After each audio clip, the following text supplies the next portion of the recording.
It was a cold November night in 1975 when the Lutz family, George, Kathy, and their 3 children, entered the house at 112 Ocean Avenue, Amityville, New York.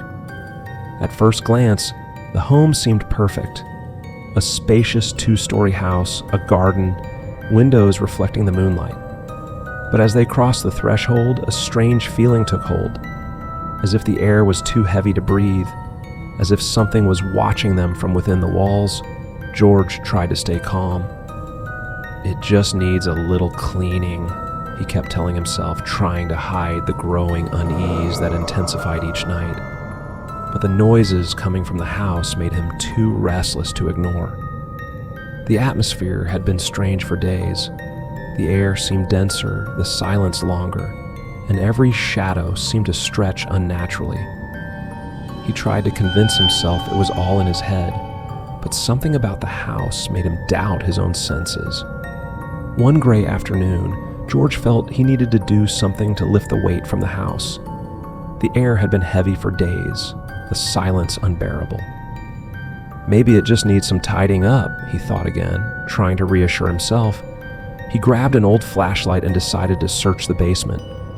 Perhaps he'd find something useful: tools, paint, anything to help him take care of the garden and feel in control again. The stairs creaked under his feet. The smell of mold and damp wood made him pause. The air below was colder, almost cutting. With the trembling beam of the flashlight, he scanned the stained walls, dusty shelves, and boxes untouched for years. "These previous owners left a real mess," he muttered. The flashlight flickered. George tapped it lightly and it slipped from his hand, rolling across the floor and casting spinning beams of light across the corners. When it stopped, it illuminated something strange in the wall, an irregular line like a crack, hidden behind a leaning shelf. George froze, trying to comprehend what he saw. His hands shook, and the sound of his own heartbeat echoed in the basement. He crouched and pushed the shelf aside. The wood groaned loudly and dust rose like smoke. Behind it, a narrow gap revealed a small compartment. The concrete was a different color, as if hastily sealed. Inside lay an old wooden box covered in dust, the rusty latch almost falling off. George hesitated. For a moment he considered leaving it untouched, but curiosity mixed with fear compelled him to open it. A heavy, musty smell escaped. Inside were newspaper clippings and an old photograph. A smiling family stood in front of the very house he was in.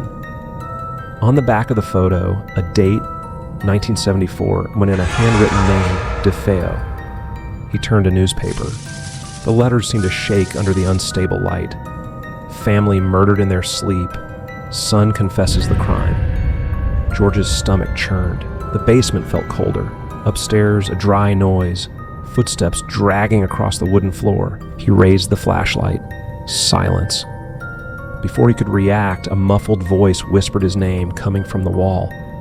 Kathy called from above. "George, are you okay down there?" He took a deep breath, trying to hide the tremor in his hands. Swiftly, he stuffed the photograph and clippings into his pocket. He didn't want Kathy to see.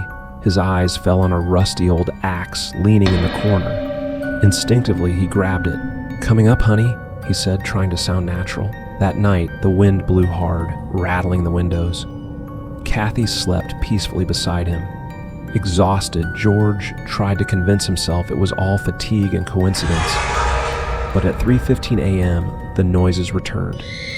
Dry creaks on the wooden floor, slow dragging steps from the hallway. George opened his eyes. The digital clock beside the bed read the same time as always. He got up slowly, heart racing, and descended the stairs silently. The kitchen lights flickered weakly. The air was heavy, almost impossible to breathe. He opened the drawer and grabbed a knife. Its cold metal reflected his pale, sweaty face. For reasons he didn't understand, he ascended again. Each step seemed to pulse with the house itself. He stopped at the children's door, heart hammering. A whisper returned, clearer this time, as if coming from the walls, the floor, inside him. "Feed me. His hand shook as he raised the knife. One step forward and the face of his eldest son appeared in the shadows, sleeping, defenseless. Kathy appeared at the doorway, half awake. "George, are you okay?"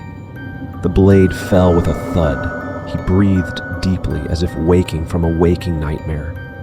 For a moment he understood. The house wanted him. "Kathy," he gasped, grabbing her arms. "Take the children. We need to leave now." "What? Why?" She barely understood. "Well, please, just do it."